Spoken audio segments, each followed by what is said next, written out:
अभियानाच्या निमित्तानं मोठ्या संख्येनं उपस्थित असलेल्या माझ्या आई समान आणि माझ्या भगिनी समान बहिणींना मी प्रथमतः वंदन करतो। असं म्हणतात की हाती बांधायला राखी अहो बहीण हवी एक, हाती बांधायला राखी अहो बहीण हवी एक, बहिणीच्या नात्यासाठी प्रत्येक घरात वाचायला हवी एक लेख।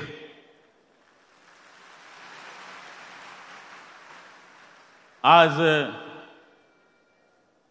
माझी लाडकी बहीण, मुख्यमंत्र्यांची लाडकी बहीण, या कार्यक्रमासाठी उपस्थित असलेले आपल्या सगळ्यांचे लाडके मुख्यमंत्री आदरणीय एकनाथरावजी शिंदे उर्फ एकनाथरावजी मामा,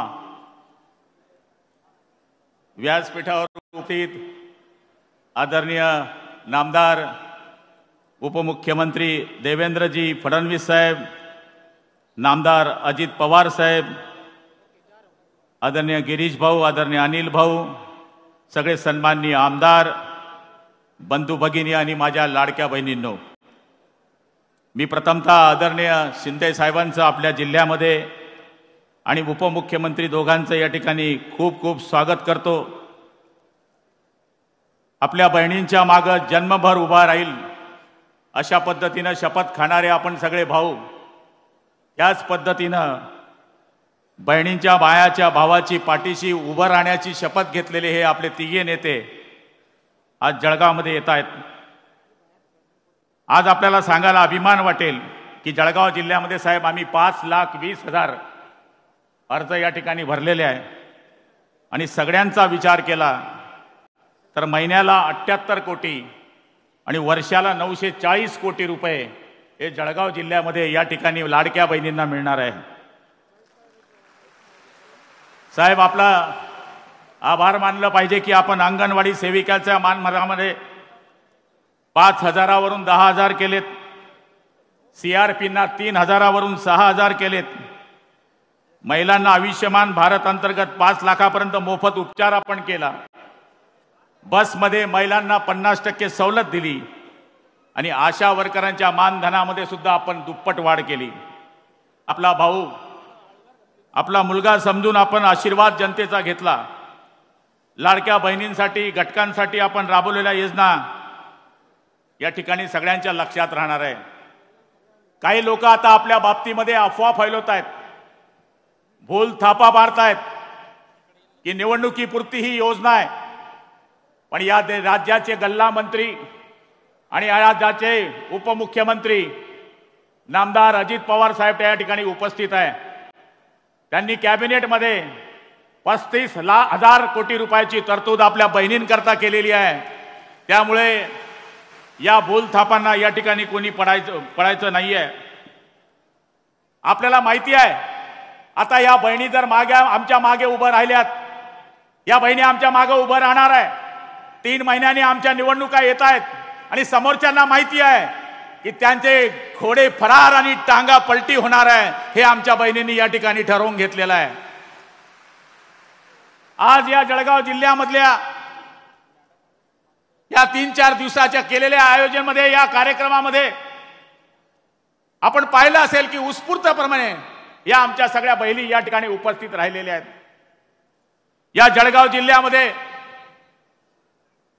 आपण सगळ्यांना जी योजना महाराष्ट्रामध्ये दिल्या, सगळ्यात जास्त महाराष्ट्रामध्ये योजना जर या 2.5 वर्षामध्ये दिल्या गेल्या असतील तर त्या महिलांकरता दिल्या गेल्या।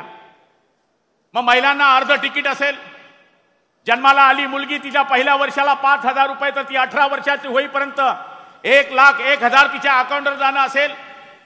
त्याचप्रमाणे मुलगी जन्माला आल्यानंतर तिला शिक्षणाला आपल्याला टेन्शन असतं, तर तिचं शिक्षण मोफत असेल।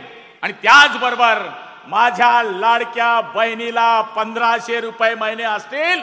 हे सगळ्या योजना आमच्या या मुख्यमंत्री आणि उपमुख्यमंत्र्यांनी दिलेल्या आहेत।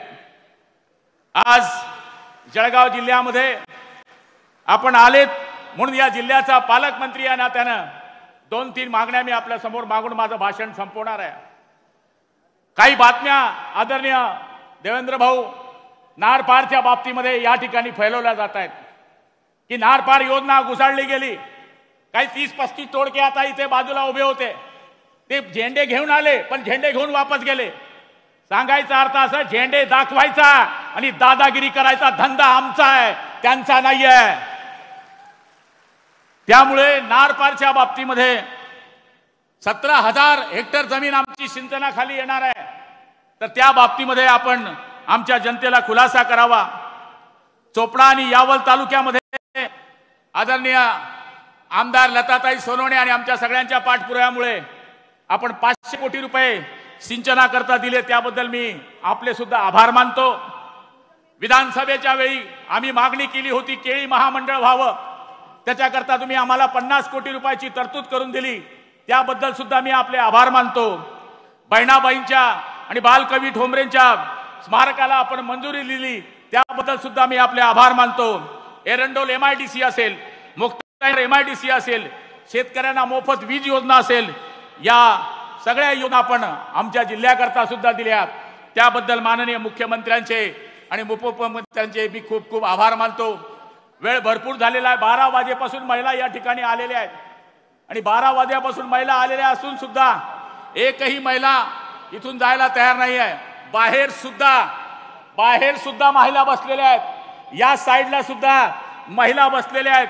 याचा अर्थच हा होतो की शिंदे साहेब, देवेंद्र भाऊ आणि अजित दादा, तुम्ही जी योजना लाडकी बहिणीची आणली आहे, ही योजना छप्पर फाड़ की आहे. योगायोगाने धनुष्यबाण, कमळ आणि घड्याळ एकाच व्यासपीठावर बसलाय, त्यामुळे आपल्याला या ठिकाणी आभार मानावा लागेल. आदरणीय देवेंद्र भाऊ आणि शिंदे साहेब बसलेले आहेत. खेडी भोकरी आणि भोकर पुलाचं काम आमचं सुरू आहे. 150 कोटी रुपयाचा पूल आहे, पण त्याच्यावर 30 कोटी रुपयाची तरतूद करणे अत्यावश्यक गरजेचे आहे, नाहीतर त्याचं काम बंद होऊ शकतं. त्याचप्रमाणे मुक्ताईनगरचा 150 कोटी रुपयाचा जो पूल आहे, त्याच्यावर सुद्धा आर्थिक तरतूद होणे हे अत्यावश्यक आहे, ते सुद्धा होणे अत्यावश्यक गरजेचे आहे, असे मी या ठिकाणी आपल्या समोर मांडतो. वेळ भरपूर झालेला आहे. पालकमंत्री या नात्यानं आदरणीय जिल्हाधिकारी असतील, आदरणीय CO साहेब असतील, त्याचप्रमाणे आदरणीय आमचे PWDचे सगळे अधिकारी असतील आणि मुंबईहून आलेली आदरणीय शिंदे साहेब आणि त्यांची सगळी टीम असेल, यांच्या मेहनतीमुळे आज हा कार्यक्रम मोठ्या उत्साहामध्ये या ठिकाणी साजरा होतोय. आणि दादांना सांगायला आनंद वाटेल, दादा आम्ही तुमची काळजी घेतली आहे. तुमचा गुलाबी कलर या ठिकाणी आम्ही समोर बसवला आहे, की जो तुम्हाला खूप आवडतो, आणि तो गुलाबी कलर गुलाबरावांनीच बसवला आहे. त्यामुळे 100% पुढच्या काळामध्ये आपलं भलं झाल्याशिवाय राहणार नाही, असं या ठिकाणी वाटतं. आपण सगळेजण आपण या ठिकाणी आलात, त्याबद्दल मी आपल्या सगळ्यांचे आभार मानून माझे 2 शब्द संपवतो. जय हिंद, जय महाराष्ट्र. अत्यंत उत्साहवर्धक असं वातावरण या ठिकाणी निर्माण झालंय. आपल्या जळगावचे पालकमंत्री आदरणीय नामदार गुलाबरावजी पाटील, आपल्या भाषणातूनच एक ऊर्जा मिळते आणि ही ऊर्जा इथल्या माझ्या समस्त भगिनी मैत्रिणींना मिळालेली आहे. यानंतर पुढचं जे भाषण आहे ते भाषण होण्यासाठी म्हणून काही नियोजन होतंय. मीडियाच्या माझ्या या सगळ्या बंधूंना विनंती आहे, इथं बसलेले सगळे फोटोग्राफर्स आणि इलेक्ट्रॉनिक मीडियाचे मेंबर्स कृपया थोडंसं मागे सरकून घ्यायचं आहे. हा पोडियम या रॅम्पच्या मध्यभागी येतोय आणि तिथून पुढचं भाषण होणार आहे. यानंतर मी मीडियाला विनंती करीन, थोडं आणखी मागे जावं आपण आणि थोडा पुढे घ्यावा, अजून पोडियम थोडा आणखी पुढे घ्यावा.